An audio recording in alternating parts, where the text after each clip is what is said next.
Hello, this is Luke Skinner, and you're listening to At the Buzzer. Today we're going to be doing our power rankings, so I suppose we can dive right on in, since this episode will probably be one of our more longer ones. At number 30, I have the Charlotte Hornets. The one thing that I'm looking forward to them is to see if someone can take the next step, like Malik Monk, Miles Bridges, Terry Rozier, or Michael Kidd-Gilchrist. I also had the Charlotte Hornets. I think they're the unanimous worst team in the league. I don't really think it's close. I like to see what Terry Rozier can do as a starter and getting most of the minutes at point guard and see if he can average maybe 20 points per game. And I'd really like to see if Nick Batum can get back to his old form. And number 29 is where I have the Cleveland Cavaliers. They're a pretty young team. They have a couple of veterans like Kevin Love, Tristan Thompson, but we'll see how long either of those guys stay around. I'd like to see if Darius Garland and Colin Sexton is able to work in the backcourt, or if one of them will have to come off the bench. Number 29, I went with the Washington Wizards. Despite having, I believe, one of the better young players in the league with Bradley Beal and one of the just better overall players, I still see them struggling a lot this year. Like I said earlier, I'll just really be excited for Bradley Beal and see what he can do. And number 28 is where I have the Memphis Grizzlies. This team is pretty young in the starting lineup with Ja Morant and Jaren Jackson Jr. and a couple other pieces.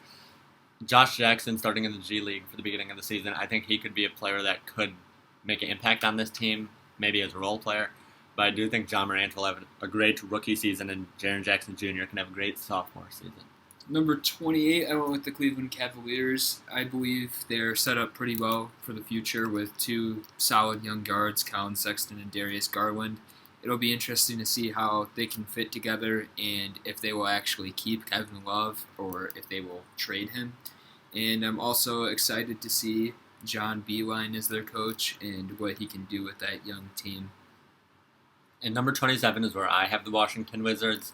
The reason I have them not in the bottom three is simply because of Bradley Beal. I think Bradley Beal is a great player. Last season he averaged about 25 points, 5 rebounds, and 5 assists.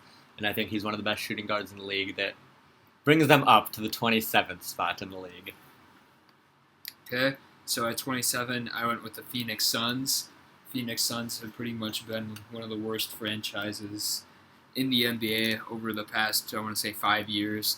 Although they have Devin Booker, one of the top scorers in the league, I still see them struggling overall as a team. And I do see DeAndre Ayton improving off his rookie season and building off of it.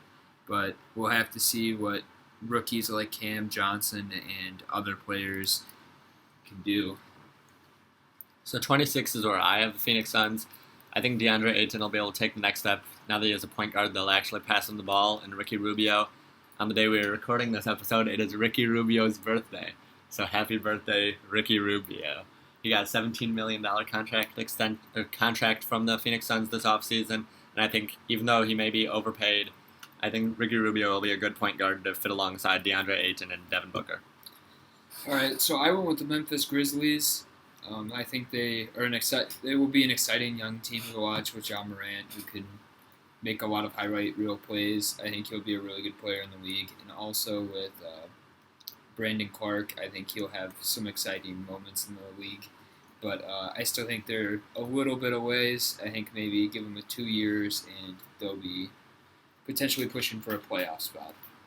So 25 is where I have the Chicago Bulls. I'm excited to see who will be the starting point guard by the end of the season, whether that is Kobe White, Tomas Satoransky, or Chris Dunn, or to see if which one or if one of these players get traded by the end of the season. Okay, so if I have Atlanta Hawks, I think they are also an exciting young team, similar to Memphis, but I think they have more potential on their team overall. And I really like Trae Young and all their rookies that they drafted this year, with DeAndre Hunter and Cameron Reddish. I think those are two exciting young players, and I'm excited to see how Trae Young expands off his rookie year. I think there's a lot of potential for this team. I just don't think they're going to necessarily be trying to win right now. Yeah, so at 24, I have the New York Knicks. I'm excited to see RJ Barrett this season and how good and efficient he can be. interesting is I went with the Chicago Bulls at 24. Although I think they have a potential chance at pushing for a playoff spot this year in the East as a 8 seed. I don't really see it.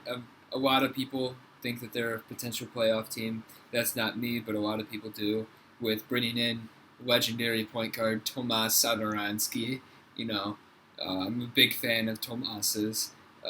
Zach Levine had a very good year scoring last season, and Lauri Markkanen is one of the better young players in the league. But I'd like to see him stay on the floor more without getting hurt. So number 23 is where I have the Minnesota Timberwolves. The main question I have for them is what is up with Andrew Wiggins? He's entering, I believe, his sixth season in the NBA, and the one season he averaged about 23 points per game. And I would just like to see if he could become more efficient, and if the days his shots aren't falling, if he could be a part of the game, whether it's defensively or if he's playmaking for his teammates or rebounding. The nights where he doesn't score, he sometimes finished with like 3 rebounds and 1 assist and subpar defense. So I'd like to see if he can step it up on one of those aspects of the game this season. All right, I went with the Minnesota Timberwolves as well. I'm most excited to see Karl Anthony Towns. I drafted him on my fantasy team with the 3rd pick, so I'm hoping he has a big season. Like you said about Andrew Wiggins, I'd like to see him actually live up to the hype and potential that he has. They drafted Jarrett Culver, so it'll be interesting to see how he fits in there. So at 22 is where I have the Dallas Mavericks. I'm excited to see how the dynamic duo of Luka Doncic and Kristaps Porzingis works out. I like to see if Kristaps Porzingis plays most of the season or if he misses part of the season again. I'd also like to see I'd hope by the end of the season that Jalen Brunson is able to take a step to be their starting point guard. Yep, I also went with the Dallas Mavericks here at 22. Like you said, they're a good young team, I think, with Luka and Porzingis. Those are 2 exciting pieces to build around for your future. Hopefully Porzingis can stay healthy, as he's one of the more talented players in the game, and he's also, I want to say, 7'2". I don't know how they changed the heights and everything. And Jalen Brunson, like you had said, not a lot of people know a lot about him, but I think he's a good player, and I would like to see him be able to take over the starting spot. So number 21 is where I have the Atlanta Hawks. I think they could definitely be one of the most surprising teams this season, so I could see them jumping up a little bit higher, but based on how young they are, I put them at number 21. I'm a huge fan of Trae Young, John Collins, Cam Reddish, and I also think DeAndre Hunter is a very good pick at number 4, and I think they have one of the best young cores in the league. So I like to see how good they can be in a couple of seasons, because I do believe Trae Young can be a top player in this league. Number 21 was an interesting one for me. Although I think that their roster is decent right now, I don't think it will be that great by the end of the year. I went with the Oklahoma City Thunder. They have a solid rotation as of right now, but with they got Danilo Gallinari and Chris Paul, and they also traded for Shai Gilgeous-Alexander. After trading away Westbrook and George, these players were brought in, and I think they're solid all-around players, but I just don't think that they'll be around long enough to keep OKC in the playoff race. If they do, I think OKC is a borderline playoff team in the West, and they also have Steven Adams, one of the more impactful centers in the league. So it'll be interesting to see how things go with this Oklahoma City team. Number 20 is where I have the Detroit Pistons. I would have them higher, but some of their top players do have a history of getting injured, like Derrick Rose and Blake Griffin. I'm excited to see what Derrick Rose can bring to the team and their draft pick from this season, Sekou Doumbouya. All right, so at number 20, I went with the Miami Heat. I did like them getting Jimmy Butler, but after watching them last year, I don't really know if Jimmy Butler's. They need more than just Jimmy Butler, I think. I don't think he's the only thing. I don't think he's going to just single-handedly lead them to the playoffs. Tyler Hero has been very good in the preseason, but I don't know how that will translate to the regular season. And I am still not a huge fan of their starting point guard, Goran Dragic. It will be interesting to see how Bam Adebayo develops this year and if he becomes one of the more improved players in the league. Number 19 is where I have the New Orleans Pelicans. I think that Drew Holiday, having some solid veterans like Drew Holiday and Derek Favors, along with a couple of young guys like Lonzo Ball, Brandon Ingram, and Zion Williamson, I think that they can be all right, but because of how young some of their starting lineup still is, I don't know if they'll be. I don't think they'll be a playoff team. I also think Zion, as much as I hate to say it, I think Zion will probably miss a decent amount of the season with the report that came out that he's already going to miss the first couple of weeks of the season. So I hope Zion can. Obviously, I hope Zion can play most of the season, but I expect him to fall around like 50 to 60 games if I had to guess. I also think the signing of JJ Redick was a great signing, and he could definitely be a good locker room guy.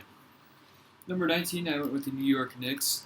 Although they had a pretty disappointing offseason as they were expected to bring in at least Kevin Durant and possibly Kyrie Irving. They were not able to, but I did like the signing of Julius Randle. I think he's one of the more underrated players in the league. He's still relatively young, and he had a very solid season last year with the New Orleans Pelicans. They also signed some other guys that I think they're under the radar, but I think they had overall. I thought their offseason was decent, but it'll be interesting to see if they could potentially make the playoffs as like an 8 seed. Number 18 is where I have the Orlando Magic. I'm most excited to see how Markelle Fultz will fit himself into the rotation. If you'd like to hear more about what we think on the Orlando Magic, you can check out our first episode. So number 18, I went with the Toronto Raptors, last year's NBA champions. This may come as a surprise to a lot of people as they were very good without Kawhi Leonard last year. But I still think that they are going to end up trading a lot of their main players and important players so they can get maybe some draft picks or some other young assets. So that's why I have them here. I do think that right now they're a good team with Pascal Siakam, Kyle Lowry, Gasol, Ibaka, and all those other guys, Fred VanVleet. But yeah, that's why I have them here. It'll be interesting to see how things go for the Raptors. Number 17 is where I have the Miami Heat. My question is, how good can Jimmy Butler be? And I'm also excited to see if maybe they can make a trade for Chris Paul. Since the Thunder are my favorite team, I'd like to see if we could get somebody back from them. And I'd also like to see what happens with the Dion Waiters drama. Number 17, I went with my Detroit Pistons, my favorite team. I'm interested to see how Derrick Rose can fit in with this team and if he could potentially stay healthy for the whole year and maybe even become the starting point guard. I've heard shout out to Detlef Schrempf. I've heard Detlef Schrempf predict them to go to the finals. I don't see that, but I would really like it if they went to the finals. I see them as I see them as like a 7 to 8 seed in the East, but it'll be interesting to see if Blake Griffin can stay healthy. If things go bad for them, I would not be surprised if they traded either Blake or Andre Drummond. Number 16 is where I have the Oklahoma City Thunder. This is based on the current roster they have. If they keep this roster the entire season, I think they can be a 9 or 10 seed in the Western Conference, maybe even fighting for a playoff spot, but I don't expect them to keep the roster for the whole season, but this is just based on if they do. I think Chris Paul is one of the most elite playmakers we've ever seen, and I'm excited to see Shai Gilgeous-Alexander if he can take the next step, because I do think he could be an all-star in the future. Not this season, but in the future. Number 16, I went with the New Orleans Pelicans. They had a very solid offseason, bringing in Lonzo Ball, Brandon Ingram after trading Anthony Davis. They also got Josh Hart, who's a pretty solid 3-and-D player. He's still young, so he still has time to develop as well. Zion is obviously a very good rookie, but I hope to see him on the court as, like Luke had said earlier, he's supposed to be out for the first couple of weeks of the season. The JJ Redick signing, I think, was very big for this team. And I've also heard Drew Holiday is supposed to be an MVP candidate. I don't really believe in that, but, I mean, if he is, the sky is the limit for this team. The ceiling is the roof for this New Orleans Pelicans squad. Number 15, I have the Sacramento Kings. I'm excited to see how good Marvin Bagley can be for his sophomore season, assuming he is the starting power forward for this team this season. I'm excited also to see if De'Aaron Fox can take the next step, and I like to see what happens with all the Buddy Hield drama that is going on. Number 15, I went with the Melvin Frazier-led Orlando Magic. I think that they will take the next step, and I think Aaron Gordon will finally have his breakout season this year. Being that he's still 24, it feels like he's been in the league for 8 years, but he's really only been in the league for like 5 years.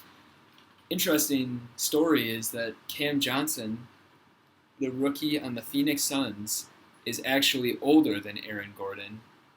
And Aaron Gordon's been in the league for, I think this is going to be his 6th year. So there's a little fun fact for you guys. I'm excited to see Jonathan Isaac. I'm a big fan of his, and I like to see him take the next step as a player on the offensive side of the ball. Number 14 is where I have the Toronto Raptors. I'm excited to see how Pascal Siakam can be as the number one option since he just got the max contract extension for him. I'd also, and like Christian said, they were very good without Kawhi Leonard last season in the games he did not play in. So I still have them at the 14th best team in the league going into the season. Number 14, that is where I had the Sacramento Kings.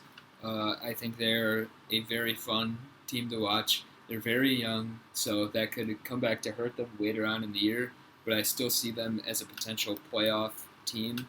If the West wasn't so deep, I'd say they're definitely a playoff team, but we'll see. They re-signed Harrison Barnes, and De'Aaron Fox is coming off a solid second season, so I'll like to see him build off of that. And Marvin Bagley is one of my favorite young players in the league. I expect him to have an even better season and hopefully hopefully just be a starter and not have Nemanja Bjelica start over him, as that frustrates me. But we'll see.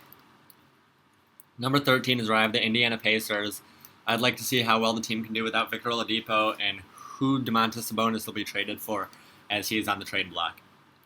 Yeah, that's where I also had the Indiana Pacers. It'll be interesting to see when Victor Oladipo comes back. Number 12 is where I have the Brooklyn Nets.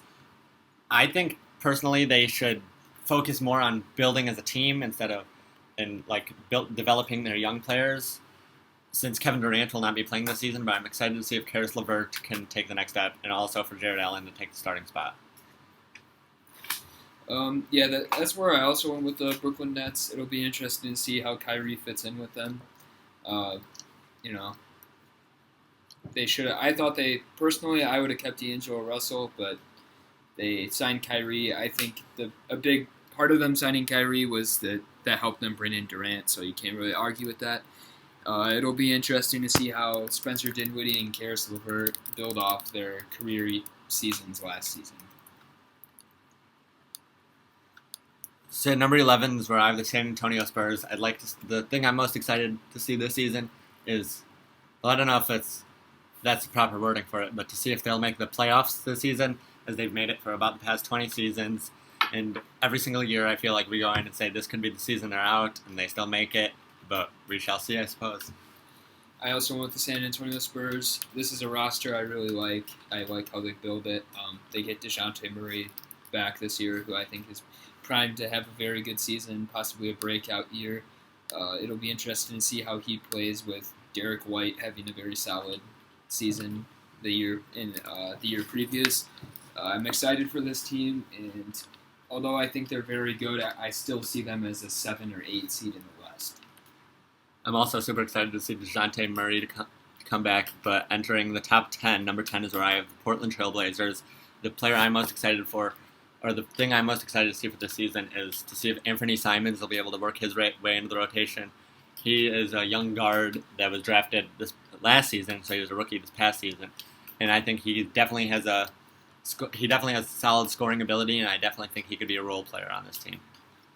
Yep, with number 10, I went with the Boston Celtics. They got rid of Kyrie and Al Horford, and now have Kemba Walker.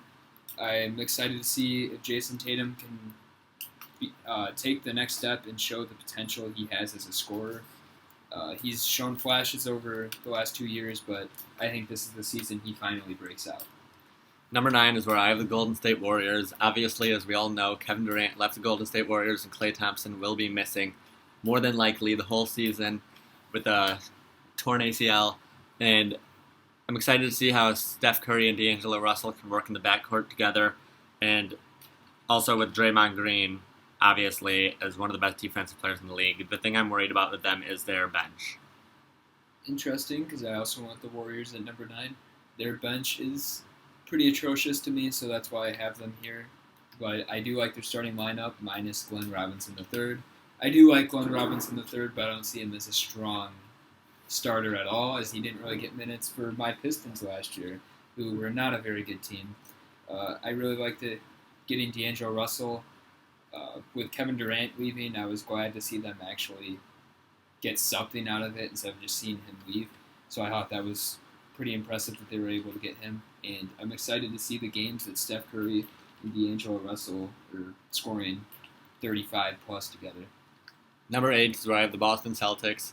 I think the loss of Al Horford is very important to the team, as now they're replacing him with Enes Kanter. And I won't be surprised if they fall further than where I project them, or if they get higher. But I just found a good, solid middle ground at number 8. I'm excited to see how Kemba Walker works with the team, and if Jason Tatum can take the next step. And also, if Jaylen Brown will be on the team by the end of the season. I'm excited to see how Marcus Smart can play this upcoming season. Okay, at number 8, I went with the Portland Trail Blazers. I would not be surprised if they finished better than this, but last year they made the Western Conference Finals. I think they have 2 very good guards with Damian Lillard and CJ McCollum. They brought in Hassan Whiteside, very interesting move to me, as he's a good rebounder. And I'm still not really sure when Yusuf Nurkic will be able to come back, but I think that he's important to that team. And then it'll just be interesting. I see Portland as a team that could potentially trade for a star player to really go for a championship this year. I think they really need to go all in, but we'll see. I'd like to see them actually try to make a trade for someone like Blake Griffin or another potential star. Number 7 is where I have the Utah Jazz. I think the offseason acquirement of Bojan Bogdanovic and Mike Conley will be solid for the team. I think they can definitely be one of the best defensive teams in the league. Number 7, I went with the Houston Rockets. They have James Harden, who's always in the race for MVP, and they just got Russell Westbrook, and got rid of Chris Paul, which I think will benefit them and help them out. I see them having a good regular season, but not as good as it can be. But I think come playoff time, they will be a force to be reckoned with. Number 6, I have the Denver Nuggets. Last season, they were the number 2 seed, but they were in the first place spot for most of the regular season, but then fell back to the number 2 seed right before the playoffs began. I'm excited to see if Jamal Murray can take another step forward, and if Michael Porter Jr., how effective he'll be in his rookie season. Number 6, I went with the Utah Jazz, who had, I think, one of the more underrated off seasons. They replaced Ricky Rubio with Mike Conley, which is something huge for me. Although they did sign Bogdanovic, which I really do not like Bogdanovic. I think he's a good player, but I really do not like him. But, I mean, he's a good player. So why do you not like Bogdanovic, Christian? Personally, Bogdanovic he's annoying. I don't like his hair. He's just like an annoying white dude that's just out there. Like, he could shoot, but all the time when he's on TV, they show graphics of guys. Like, they say, like, they'll have, like, Harden, and they'll have his picture. And if they're playing the Warriors, they'll have Steph Curry. But then when Pacers are in the playoffs, and I see Bogdanovic, and then they show, like, Giannis, it's like, are you serious? Like, I'm supposed to believe? Like, it makes me not want to watch a game when Bogdanovic is listed as their key player. I really do like the Ed Davis signing, though. I thought that was a good signing, as he's a good offensive rebounder. That is a good call. At number 5, I have the Houston Rockets. As everyone knows, Russell Westbrook has been acquired by the team after trading Chris Paul. I think James Harden is definitely a top talent in the league and one of the best offensive players we've ever seen. He's always in the race for MVP, and I believe Russell Westbrook is a top 10 player in the NBA as well. And if they can work well together, I think that team can definitely be very solid. Okay, number 5, I went with the Denver Nuggets. You had them earlier. They're a good team coming off the 2 seed last year. I'd like to see if they can potentially do better in the playoffs and see if their young players can just keep on developing. I really think the trade for Jeremy Grant, was it? Yeah, Jeremy Grant. I really like that trade, as they gave up, I believe, just a first-round pick for him. I thought that was a good trade for both the Thunder and the Nuggets, and I think he will be of extreme value for the Nuggets come playoff time. And number 4 is where I have the Philadelphia 76ers. I'm a huge fan of Ben Simmons, so I'm excited to see if he can be a 20-point per game scorer this season, but I also don't know if he'll be able to with how many pieces they have in the starting lineup. Their bench is not very strong, but I'm excited to see if they pick up anyone throughout the season, and I'm hoping to see if the starting lineup meshes well together. Yeah, I also went with the Sixers, and they have one of the better defensive lineups in the league. Although their bench scares me, I think they will be a very solid team and could potentially be a 1 seed in the East, but we'll see. I really like Tobias Harris, Ben Simmons, and then hopefully Embiid can be healthy for the playoffs, and we'll see what they'll be able to do. Number 3 is where I have the Milwaukee Bucks. I like to see how big of a loss Malcolm Brogdon is to the team. They were the number 1 regular season team in the league last year, but I think Malcolm Brogdon definitely played a huge factor in that. And I like to see where they can finish the season. Obviously, they have the reigning MVP in Giannis Antetokounmpo and an all-star in Chris Middleton. Yeah, I also went with the Bucks. I'm most excited to see what Giannis brings to the league this year, as he was the MVP last season. I still see him keep on improving as he's so young. It's interesting because I heard some reports that they could be interested in trading Eric Bledsoe for Chris Paul, but we shall see. So number 2 is where I have the Los Angeles Lakers. I'm excited to see how the acquirement of Anthony Davis will be for this team. Also, how they will work all their big men into the roster, like JaVale McGee, Dwight Howard, and Anthony Davis. Also to see if Kyle Kuzma will start or not. I definitely think with LeBron James and Anthony Davis, they can be a top team in the league. I also went with the Lakers here. I am excited to see Anthony Davis and LeBron play together. I'm hoping to see Anthony Davis stay healthy for the whole season, as he could potentially be a MVP caliber. He could be an MVP candidate, and he could also be a Defensive Player of the Year candidate. So he's someone like Giannis who could win both or win either or whatever. I'm excited to see LeBron back. I'm hoping he can stay healthy for the full season. And they also had some other interesting signings, like you mentioned, Dwight Howard. They signed Avery Bradley. So it'll be interesting to see how they play. I think this team is more of a playoff team than a regular season team, however. I'm encouraged to see how Dwight Howard has been playing in the preseason, and I'm just excited to watch this team play. And number 1, I have the Los Angeles Clippers. I think they definitely have the best offseason out of any team in the league, bringing in Paul George and Kawhi Leonard. They did have to give up a couple young players like Shai Gilgeous-Alexander and a bunch of draft picks for the trade. They also gave up Danilo Gallinari, who I believe was one of their top scorers this past season, and they were the number 8 seed and had a dogfight with the Warriors in a couple games in the first round, even though they came short. I definitely think that they can be the best team in the league if everything works out the way it should. Number 1, I also went with the Clippers. I think their defense is going to be amazing this year, and honestly, I think they have the best depth in the league. Despite having, you could argue, the best starting lineup in the league, their bench is amazing. They're bringing off shooters. I won't talk about all the starters because you already mentioned their main guys, but bringing guys off the bench, like you could have Patrick Beverley playing off the bench. Lou Williams is a 6th man of the year in back-to-back seasons, and he's a very good scorer off the bench. Montrezl Harrell has been great for the Clippers off the bench, getting rebounds, and he's been able to, I think he averaged around 16 points per game last year. And Landry Shamet is proven to be one of the better shooters in the league, as he's going to be in his 2nd year. So it'll be interesting to see how he can build off of last season. Yeah, so that's our power rankings. This episode should come out before the season begins, and then after this episode, you will hear our power forwards ranking, and then our centers ranking, and then after that, we'll do our award predictions. I'm excited to see if Melvin Frazier can work his way into the rotation.